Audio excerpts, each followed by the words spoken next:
Depuis le début de la semaine, les candidats viennent à tour de rôle ici dans les locaux du centre hospitalier universitaire de Libreville, conformément à la loi électorale qui stipule l'obligation pour les candidats à la présidentielle d'effectuer une visite médicale dans les normes et sous le regard du collège médical électoral installé à cet effet. Le candidat arrive, il est reçu dans la salle d'attente et puis ensuite on le prend. On a donc l'ensemble du collège médical qui se présente, on l'examine, on commence par l'interroger pour voir ses problèmes de santé qui sont connus.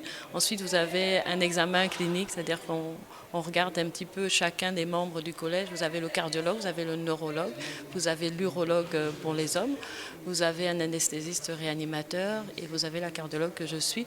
Donc on regarde chacun ce qui concerne sa spécialité de façon à vraiment faire le tour de la question sur le dossier médical du patient. Après cet examen clinique, en fonction de ce que nous avons retrouvé, nous allons faire des examens qui sont adaptés aux patients, notamment une radiographie du thorax, un électrocardiogramme, une échographie cardiaque et voire même une échographie de la prostate si besoin. Pour être candidat à la présidentielle, les participants devront joindre à leur dossier un certificat médical prouvant leur aptitude physique et mentale. Il y a une aptitude physique, et puis une aptitude mentale. C'est pour ça que dans l'équipe, nous avons également un neurologue et surtout un psychiatre pour évaluer également l'aptitude mentale. C'est donc rempli de confiance et de sérénité que les candidats du jour ont passé leurs différents tests d'aptitude.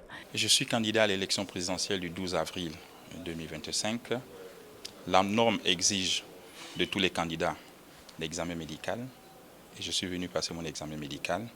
Ça s'est très bien passé et je suis heureux, je suis content. Je suis en pleine santé. Ça s'est très bien passé, mieux que la fois précédente même, je veux dire.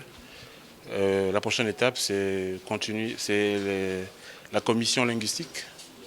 Notons que dans le cadre des visites médicales pour la présidentielle du 12 avril, le collège médical électoral a reçu 30 dossiers de candidature et en a déjà examiné 18 à ce jour. Les résultats des examens seront délivrés dans les 48 heures suivant le passage d'un candidat.